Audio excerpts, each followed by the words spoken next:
This is day 22 of Ishtar's Odyssey. King Herod, Ishtar thought, he didn't look much like a king. His face was gray, his eyes sunken. The hair under his gold crown was long and stingy and surely hadn't been washed in weeks. He wore fine clothes and jewels, but they hung on his body like rags on a wash line. And instead of sitting up straight and true on his throne like Sheik Konarak did, he sort of slumped across it, his legs hanging over one arm of the throne. He was reading a parchment and didn't see the visitors enter.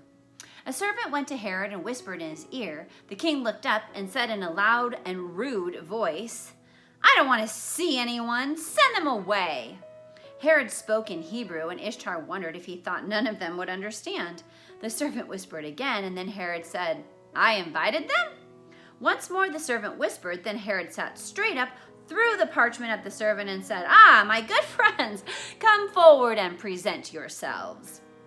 Salamar, his brothers, and Ishtar all stepped forward, and Salamar gave the proper introductions and greetings. "And you are searching for this supposed, the new king that is to be born to our people?" "Most assuredly," Salamar said. "We saw his sign in the heavens and have traveled many months to honor him." Herod thought for a moment. "Then what is it you need from me?" "We have followed a star for those many months, as I said," Salamar answered, "but now it has left us. That's when you requested we come and report to you, O wise and noble king." Herod stroked his beard and stared at the Persian. After several moments, he stopped, stroked, and stared again. "My priests and prophets are incompetent. They cannot tell me exactly where this king is to be born. When did you say you saw this sign in the heavens?" Salamar gave the exact date and time that Ishtar had first seen the star. "These fools," Herod said, pointing at his advisors, "tell me the babe is to be born in Bethlehem, but I do not know if I can trust them." Salamar remained silent.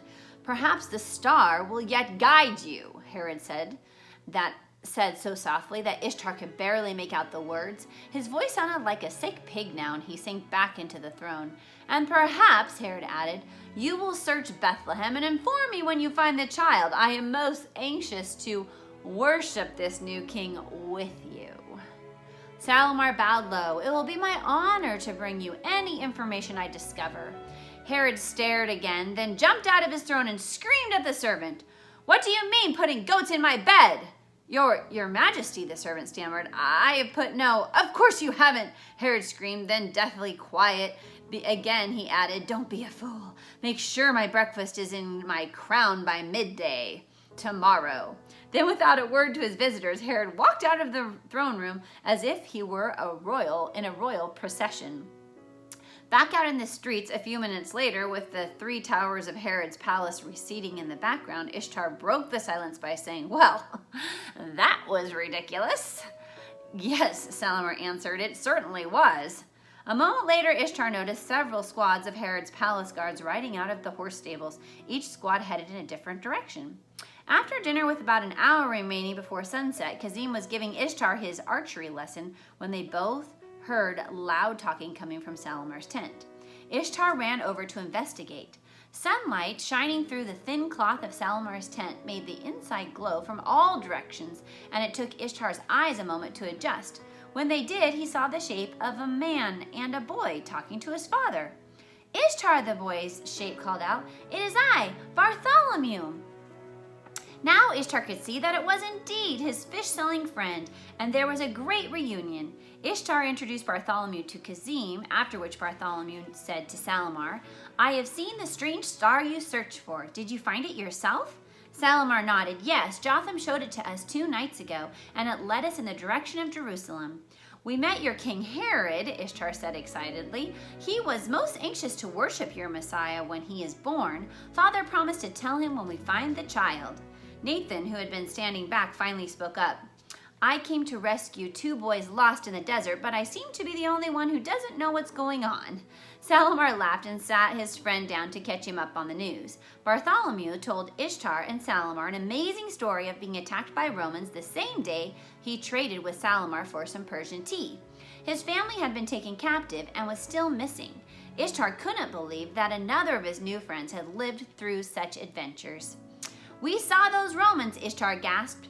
Then he told how they had seen the legion of soldiers marching across the hills after the caravan left. When Bartholomew heard that Jotham had left for a town called Bethlehem early in the day, he was anxious to go there, but Nathan said it was too late and it would have to wait until morning. Salamar asked Bartholomew about his family, and while Bartholomew told him, Nathan invited Ishtar to walk with him. It was dusk by now, and the people of the caravan were settling in around their fires. Ishtar kept looking at Nathan out of the corner of his eye, and finally he said, "Why is it that everyone calls you a fool? You look very normal to me." Nathan laughed loudly.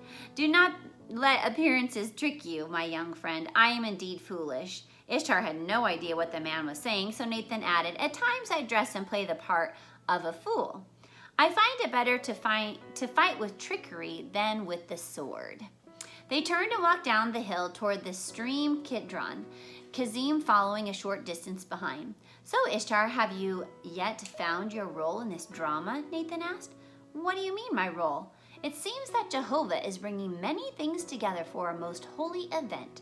Jotham is here for a reason. Bartholomew is here for a reason. Your father and I are both here for a reason. Have you yet discovered your own purpose?" Ishtar shrugged. "I'm only here because my father made me come." By now they have reached the stream. Ishtar sat on a rock and soaked his feet. Nathan sat on another stone next to him. "I do not believe that to be true, Ishtar," Nathan said. "If you are here, it is because Jehovah wants you here." "Jehovah is one of your gods, correct?" Ishtar asked. Nathan smiled. "Jehovah is my only God. Jehovah is the only God there is." Ishtar desperately wanted to tell this old fool that such thoughts were ridiculous, but remembering how that had gotten him into trouble in the past, he held his tongue. Instead, he said, "Why do you think or believe there's only one God when it makes no sense?" Nathan took a deep breath. "Indeed, it is the only thing that does make sense. How can there be more than one in charge of a thing?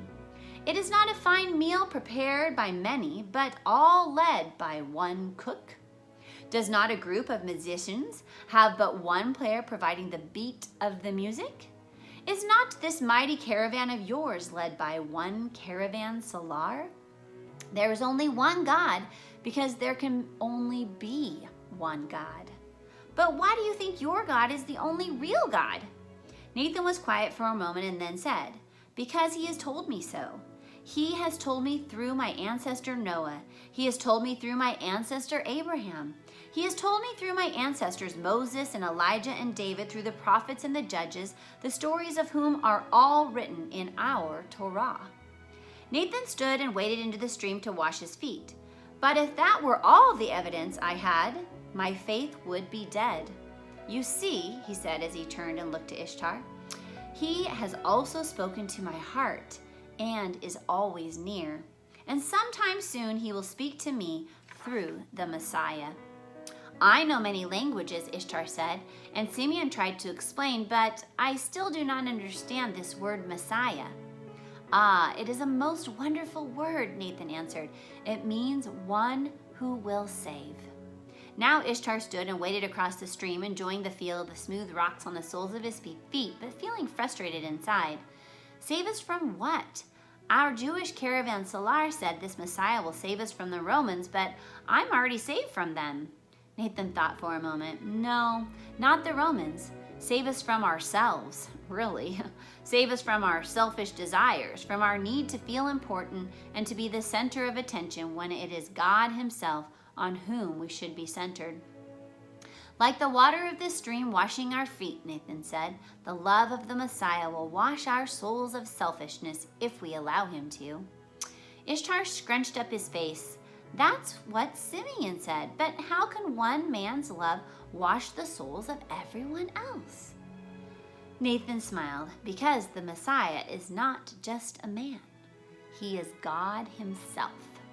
And then Nathan told Ishtar a most amazing story, a story of laws and prophets, a story of love and sacrifice, a story such as Ishtar had never heard in all his lessons or in all his life. Something to think about. How has God prepared Ishtar throughout this whole journey to hear the story that Nathan now tells him. I'll see you tomorrow.